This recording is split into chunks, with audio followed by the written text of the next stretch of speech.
Mas gostava de lhe falar de ciência, porque o investimento na ciência tem sido feito à custa de uma espécie de ciência low cost que é paga pelos bolseiros e pela falta de condições a que eles estão sujeitos.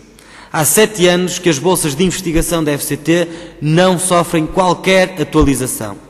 Eu gostava de lhe perguntar se está prevista alguma atualização extraordinária para este Orçamento de Estado, mas, sobretudo, se o Governo está disponível para criar um mecanismo de atualização permanente das bolsas, vinculando essa atualização à atualização salarial da função pública. E gostava de lhe fazer também, e para acabar, uma pergunta concreta. A ciência faz-se com investigadores, portugueses e estrangeiros que fazem investigação nas nossas instituições. As condições de precariedade são um entrave ao desenvolvimento científico, a falta de proteção social dos bolseiros são um entrave ao desenvolvimento científico, a precariedade instalada é um entrave ao desenvolvimento científico, mas existe uma coisa nova neste ano. Há estudantes de outros países que estão a ser rejeitados para a recepção de bolsa da FC, de bolsas de doutoramento da Fundação de Ciência e Tecnologia, que foram avaliados num primeiro momento e foi considerado que eles reuniam as condições para terem acesso à bolsa. As instituições consideram relevantes os seus projetos, têm orientadores, há casos destes vários no Centro de Estudos Sociais, por exemplo, e neste momento a FCT pede-lhes que sejam avaliados uma segunda vez e que comprovem que tinham colaborações com a instituição antes do projeto que agora querem desenvolver, excluindo por isso os cidadãos estrangeiros e criando um mecanismo de discriminação em função da origem territorial das pessoas. Gostava de lhe perguntar se tem conhecimento desta situação e o que é que pretende fazer para corrigi-la ou se a defende. Muito obrigado. Destes cursos, muito rápido. Bolseiros de investigação científica. De facto, o Governo, na página 56 do programa de Governo, este Ministério reconhece a necessidade de garantir os direitos de prestação social e fala mesmo num regime de prestação social aos bolseiros de investigação científica, que são a mão de obra mais explorada do setor da investigação científica. De facto, reconhece essa necessidade, mas o PCP entende... Ainda tem mais 2 rondas para fazer perguntas ao Sr. Ministro. Vou já terminar. Esta já ultrapassou largamente o seu tempo. Termino já muito rápido, só a terminar o que iniciei. Era de facto a que perspectiva existe de concretizar este regime de proteção social e também de contratualização, porque de facto um regime de proteção social só pode ser concretizado se tiver subjacente um contrato de trabalho digno e com direitos. Senhor Ministro, sobre os bolseiros de investigação científica foi também uma das questões concretas que a minha camarada Rita Rato lhe colocou e o Senhor Ministro não teve a oportunidade de responder.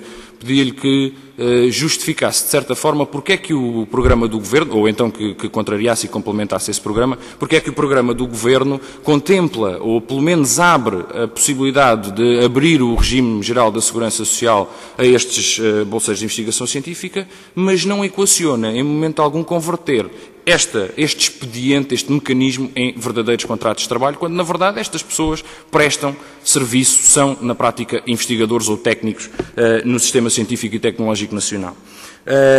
Reconhece proteção social, portanto, tem que se reconhecer um vínculo laboral. Mesmo para terminar, Sr. Ministro, também é um pouco teatral, digamos assim, anunciar com insistente propaganda o investimento deste Governo na ciência e depois continuarmos a verificar, e por exemplo o PCP dirigiu-lhe há pouco tempo uma pergunta sobre esta matéria, que mesmo aqui no ITN, no Instituto Tecnológico e Nuclear, continuam 14 pessoas a desempenhar tarefas através de contratação, a recibos verdes, que prestam, na realidade, serviço permanente e, aliás, e suprem necessidades permanentes da instituição. E também... Relativamente às bolsas de investigação, há um ruído de fundo muito desagradável aqui nesta sala quando se pergunta. No que diz respeito às bolsas de investigação, o senhor deputado faz uma pergunta, não sei se quer ouvir a resposta, de por que razão é que o Governo não pretende transformar todas as bolsas de investigação em contratos de trabalho. Precisamente porque entende que deve haver bolsas de investigação.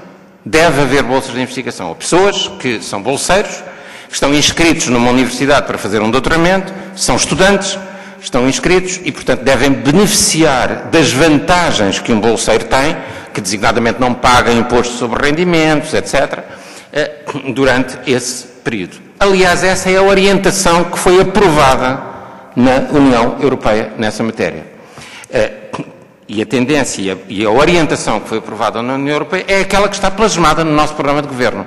Quer dizer, progressivamente, deve-se tender para que todos os estudantes bolseiros de pós-doutoramento passem a contratos de trabalho quando isso for possível. Essa é a recomendação europeia, que aliás tem enormes dificuldades de aplicação no maior dos países da Europa, que é a Alemanha, neste momento, pelo tipo de financiamento das bolsas de pós-doutoramento, que tem enormes dificuldades de aplicação em países onde as fundações privadas desempenham um papel muito importante no financiamento de bolsas de pós-doc, que certamente não querem contratar as pessoas como seus funcionários, mas de maneira nenhuma se aplica e se deve aplicar aos estudantes, designadamente aos estudantes de doutoramento. E é essa a orientação que está aqui plasmada.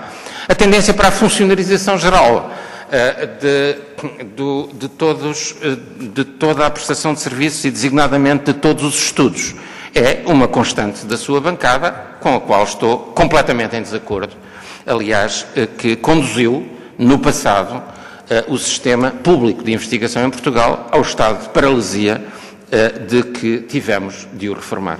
Muito obrigado. Obrigado, Sr. Presidente. Gostaria de voltar à questão dos bolseiros de investigação científica, porque penso que ficou claro, ainda assim.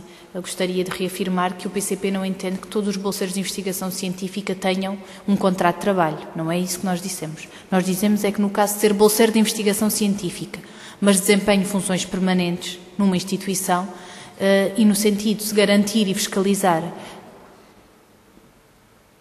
Pensa que lhe faço uma pergunta. Qual é a sua posição sobre os bolseiros de doutoramento, que são a esmagadora maioria dos bolseiros? Sr. Ministro, eu conheço várias situações de bolseiros de doutoramento. Conheço bolseiros de doutoramento que estão a desempenhar tarefas de leitores, de assistência a aulas em universidade, de investigação, e conheço bolseiros de doutoramento que se dedicam exclusivamente ao seu doutoramento. E, portanto, também o Sr. Ministro deve admitir que existem situações diferenciadas. Aliás, na Universidade de Aveiro existem bolseiros de doutoramento que fazem tudo um pouco.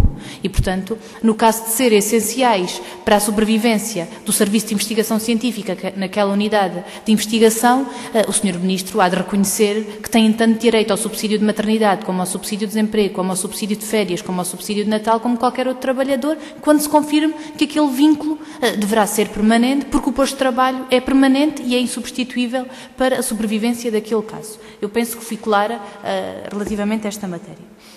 De facto, era sobre isto que gostaria de obter um esclarecimento por parte do Sr. Ministro.